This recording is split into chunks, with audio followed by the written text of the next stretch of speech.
Senator Roberts. Thank you, Mr Acting Deputy President. I'm not that short. Maybe I am. I am pretty short, yeah, with the emphasis on short, not pretty. One nation leads the way on freedom of speech. We have done so since 2020, and the horrific impediments against freedom of speech, the withdrawal of human speech, free speech and human rights that occurred with COVID mismanagement under both Labor and Liberal at state and federal level. I want to firstly start by thanking Senator Shoebridge, who has largely, through his work holding governments accountable, this and the previous one, earned my respect, and for his work on human rights. I do not, though, trust the Greens as a whole.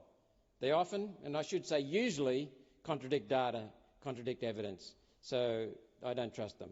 But I do trust Senator Shoebridge. So let's go through a quick list of positives. What we like.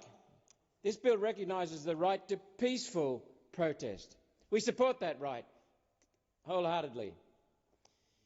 This bill also recognises that the right to peaceful protest is subject to issues of national security, rightly so. Also subject to public safety, public order, the protection of public health.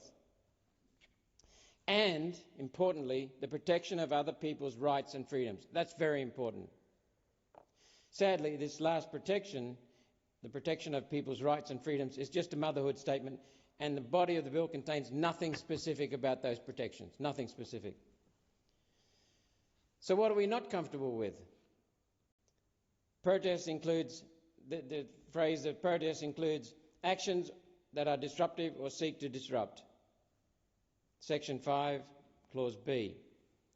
We do not support disruptive or disruptive matters, disruptive events or protests, or those that seek to disrupt. We oppose that. The bill does not consider specifically conflicts with other people's individual or group rights, including the right to free movement and travel.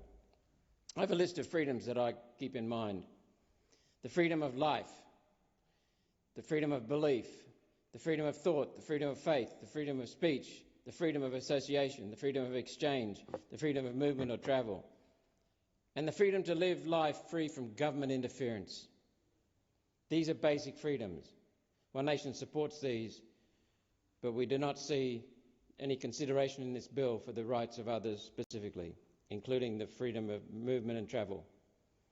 Nor does the bill guide or address the resolution of conflicting needs. When people in society have conflicting needs, one group wants to protest and the other group sees an infringement of its rights. The bill does not consider offensive language or intimidation through noise or numbers of protesters. For One Nation, it is extremely important, as we've done in the past on similar bills, to have Australians feeling safe. Australians must feel safe. We cannot abide by any intimidation of Australians. Next point, the bill encroaches into areas that should remain under state law.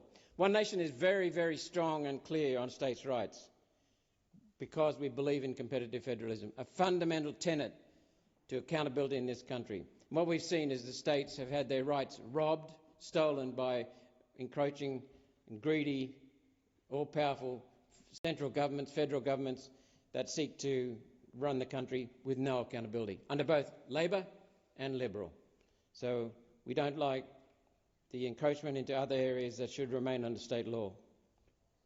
The bill tries to limit penalties for contraventions that may be considered to apply to necessary restrictions without defining the word excessive. There's no definition of the word excessive.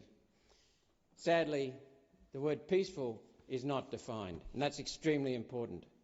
So our conclusions are: we thank Senator Shoebridge for introducing this bill and debating the bill. We do not like, we are concerned about the vague wording. Is that poor drafting? Let's give Senator Shoebridge the benefit of the doubt, because although the Greens can be disruptive when it suits them, Senator Shoebridge has not done anything malicious in my experience with him. I support the conflict of peaceful protest.